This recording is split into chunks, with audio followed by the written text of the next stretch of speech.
there's one food that you must avoid in order to overcome Alzheimer's.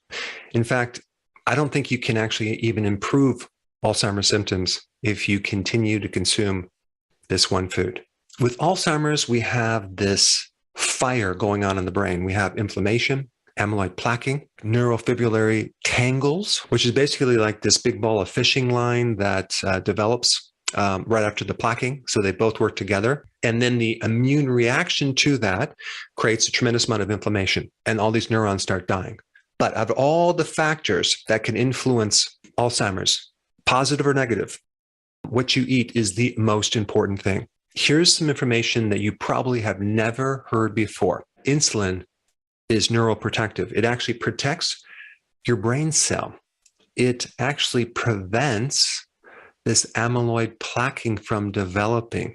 And it also prevents the accumulation of those tangled type fibers that I just mentioned. There's even therapies that certain doctors use called intranasal insulin sprays, where they actually spray insulin up your sinuses so they go right into the brain. And it's been proven that it increases memory and the ability to learn. So one big factor relating to insulin is that if you're deficient in insulin, your risk for getting amyloid plaquing goes up. What increases insulin? Carbs. So should we start eating carbs? Okay, is that going to help the situation? No, because carbs raise blood sugars, and people with high blood sugar, like diabetics, have a much higher risk of getting Alzheimer's. So this is confusing because carbs increase insulin, and that should naturally prevent you from getting Alzheimer's, but it actually causes Alzheimer's. This is why some people coin the term type 3 diabetes is Alzheimer's. Okay, here's the missing information.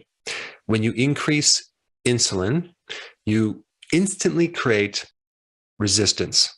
The body starts to protect you against this excess insulin, and it leads to insulin resistance, okay?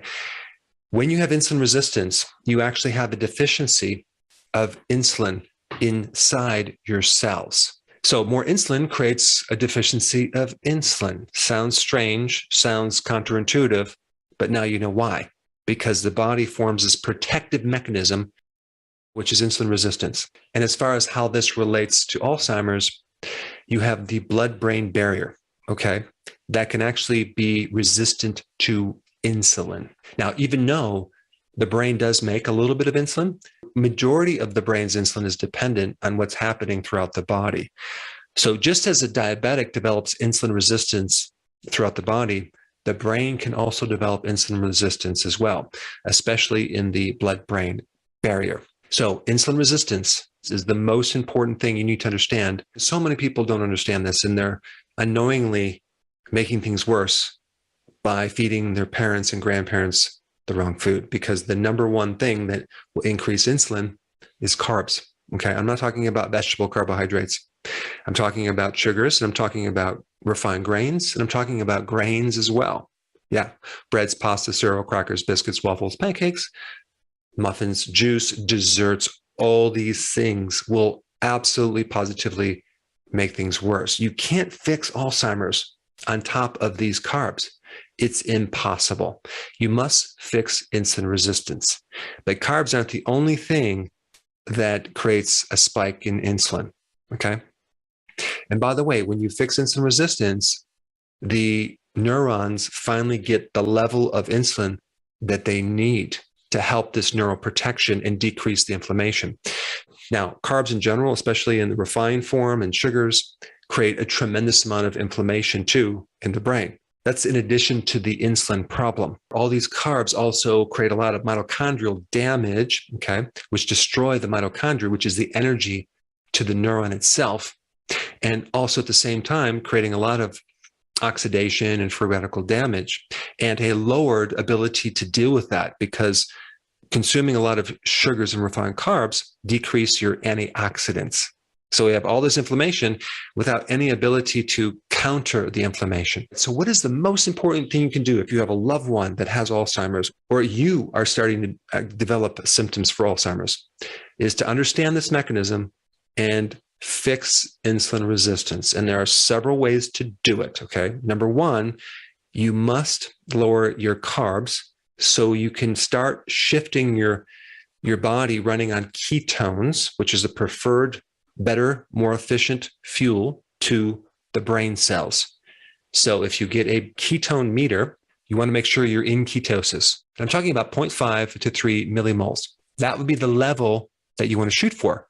Now, you can also increase those ketones by doing some other cool things like adding exercise and adding fasting, which I think you should do as well. But the point is, if there's damage in the brain from this insulin problem and this glucose problem, thank goodness there's another pathway. You can actually start feeding the brain cells. So any patient who has Alzheimer's must be feeding their brain cells ketones if they want any chance of turning things around. Okay, so that's number one, getting on the ketogenic diet. The next thing you need to know about insulin resistance to be able to fix it is that the frequency of meals, okay, the more times you eat and snack, the more you're going to raise insulin, okay?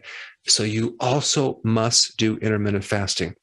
And if you have signs of Alzheimer's, okay, or you're at risk, you really need to be on what's called OMAD, which is 1 meal a day. That meal needs to be healthy and it needs to be big enough and providing you with all the nutrition, but allowing your body to fast for 23 hours is super, super important because you're going to keep your insulin low. You're going to actually start to allow the neurons to be fed with insulin.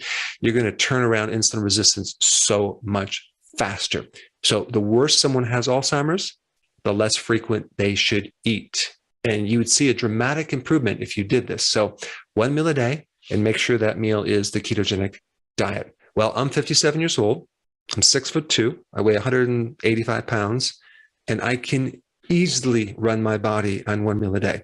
Okay. I have more calories, but my body does very, very, very well on that. So anyone that is over the age of 50 really should be considering 1 meal a day simply because we don't need so many calories, especially if you're not doing hardcore workouts.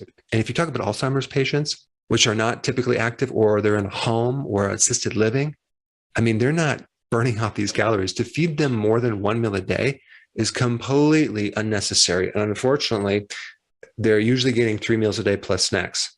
Completely way too much food because anytime you have insulin resistance, you're going to be craving carbs and you're going to be hungry all the time. But as soon as you do 1 meal a day, you convert the body over to ketones and the hunger goes away and the cravings go away and it makes it really easy to do. And the fourth thing is to make sure that meal is really healthy and nutrient dense. The next thing you need to know, do whatever you can to lower stress. Stress activates cortisol. Another name for cortisol is glucocorticoids, which has to do with glucose. So in other words, anytime you increase cortisol, you increase glucose, and not because you're eating sugar, just because your body's in a stress state, that can create insulin resistance. That can create even diabetes. So people that go through stress chronically, or they're taking prednisone or some type of synthetic cortisone for pain, wow, it's like eating sugar. There's a lot of things you can do. I just want you to get the concept. You want to lower the stress. The points I just mentioned are like a requirement from any plan if you're trying to turn this Alzheimer's around. And the next most important video to watch would be that video I did on what to eat. Okay, what would that 1 meal a day consist of to be healthy? And I put that video up right here. Check it out.